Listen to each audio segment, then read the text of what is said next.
Hello and welcome to a very special video. Thought I'd mix it up a little bit and do a knife versus video. In particular, the Spyderco Spy-DK versus a Pingo versus Squeak versus UKPK.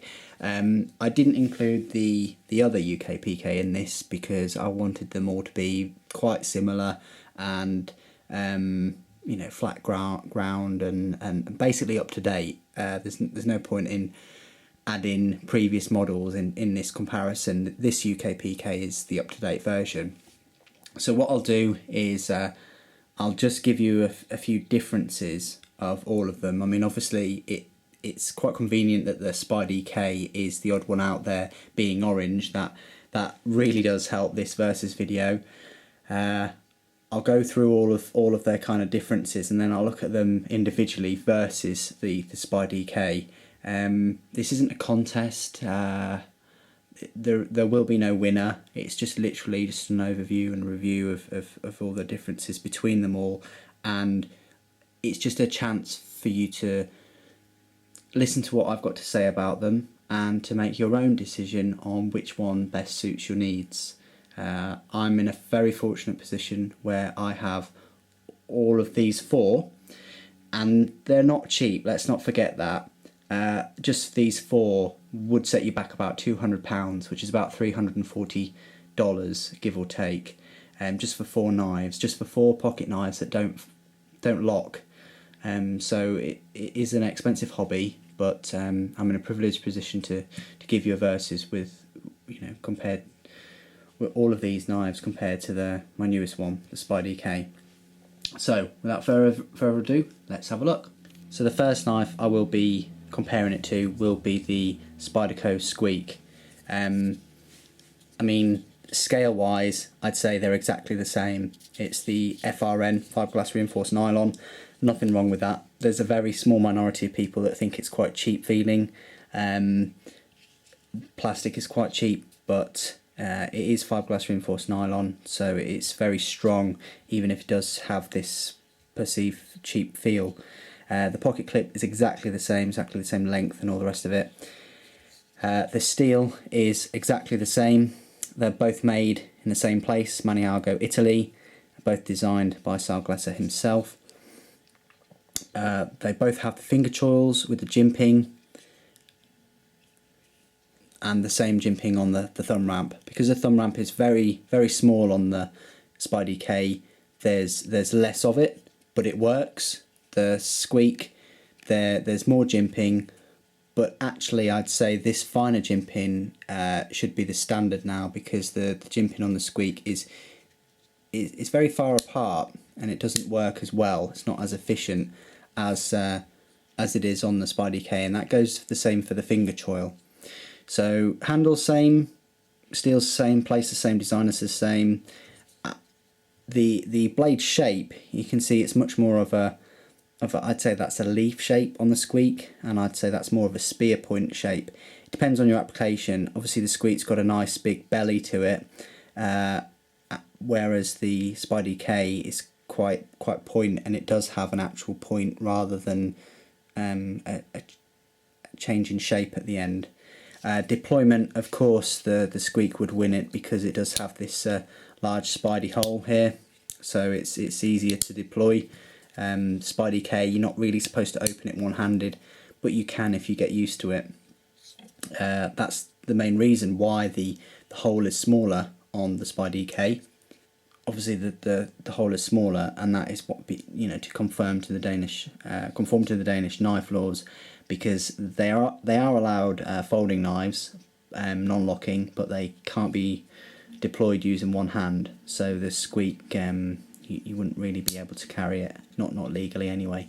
Back spacers, exactly the same. A subscriber did ask about the level of the back spacer on the Spy-DK, that it is slightly raised. Hopefully you can see that on my video. It is slightly raised from about a third of the way. It then is raised, and that's on both sides, and it's all the way to the butt. So I would think that is a design rather than a flaw. They've designed it that way. Another example comes from the Squeak, because again, about halfway, 2/3 of the way, sorry, it's raised again, but then it sinks in there. So I think that's more of a design. I don't really think it has much bearing on the back spring, which obviously holds the retention of the blade when it's deployed. I don't think it's to do with that, because obviously that's raised and it's quite easy, and yes, that's raised more, but it's so much more significant how strong that back spring is. It's a knife that you feel confident when it's deployed that it won't go back. There's a lot of pressure that you need to both deploy it and to knock it back, whereas the Squeak and the others that I will be showing are very easy to disengage. So that's it for the similarities. They're both a similar price. I like the orange of the Spy-DK, and that's why I chose it. I think Spyderco, if they look at their sales figures, when they release knives in different colours, they were probably looking at them and thinking, crikey, we're selling more when we release it in a different colour rather than just the plain black. I mean, there is the black option if you prefer, but I really would have wished that they came out with different colours for the Squeak. That would have made it so much more sheeple friendly. Black knives and satin blades, you know, they've got a lot of stigma attached to them at the moment, whereas a nice bright orange knife, it looks like you're kind of going to rescue someone or something like that, just because of, again, because we already make the assumption of colour associated to tools and things like that.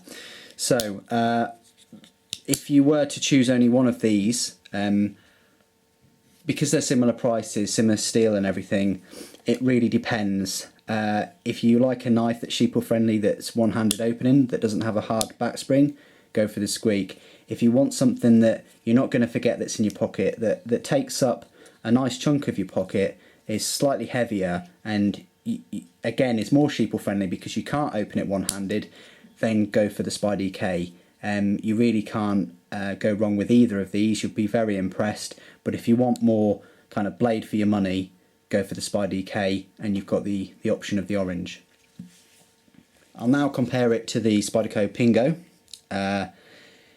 Again, same handle scale, but it's a slightly different format in terms of ergonomics. In my opinion, the Pingo is not really that comfortable, and the handle is not as functional as the Spy-DK, because it's got this strange design here where it puts your last two fingers raised above your main fingers, I suppose.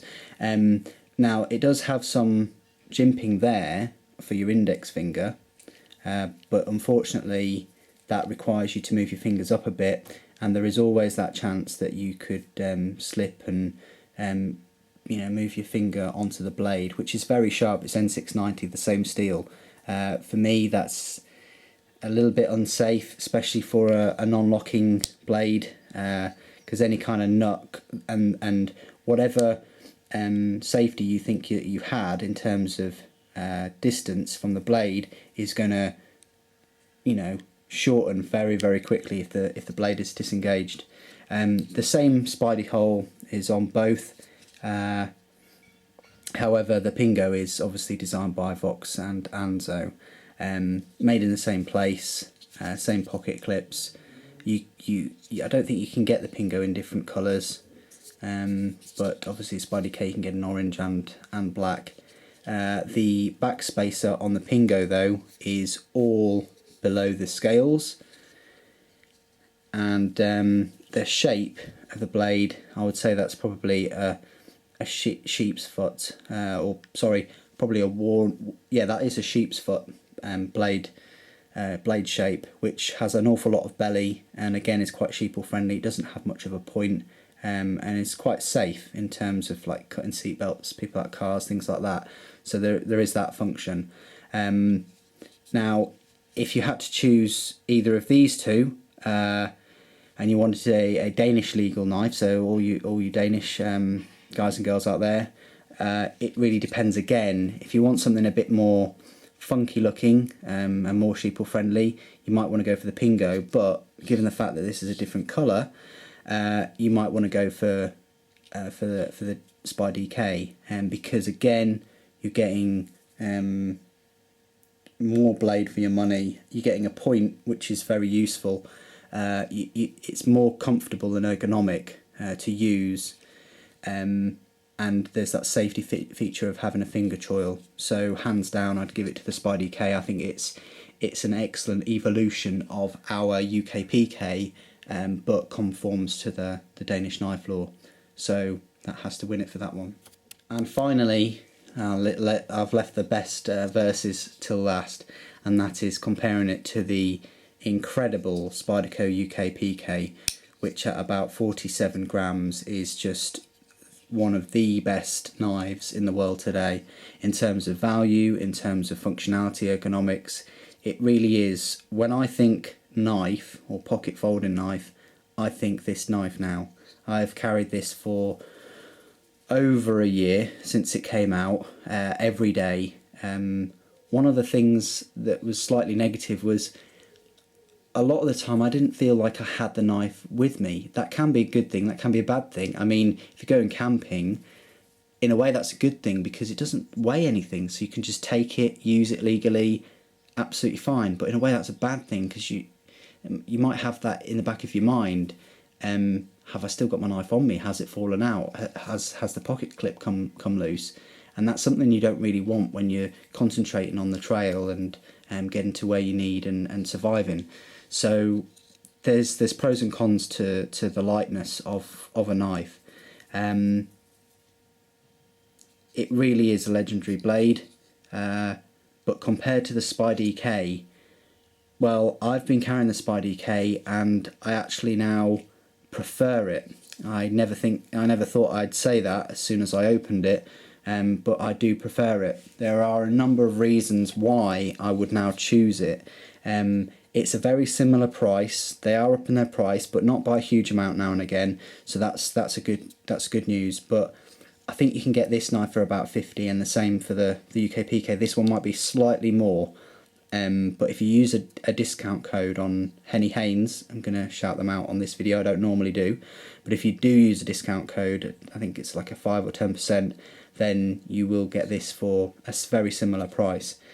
Why would I choose this over the UKPK? Well, it's one of those points that I just then made regarding weight. I'd much rather still know that I've got the knife in my pocket, and that's thanks to this full length backspacer. Yes, it's not as easy to clean, to blow through the hole and clean all the stuff that might get trapped in there, but it's the weight factor, and it's stronger backspring. Before I wasn't a big fan of strong backsprings on knives, but this UKPK is stronger than the older one that has the saber grind. But again, I still feel that the blade, for its size and its length, is a bit too loose, whereas the Spy-DK locks up very solidly. Yes, you have to use two hands, but as I said, in any situation, you could possibly manipulate that. Depends how strong your fingers are, personally, but you can deploy the blade with one hand if you needed to.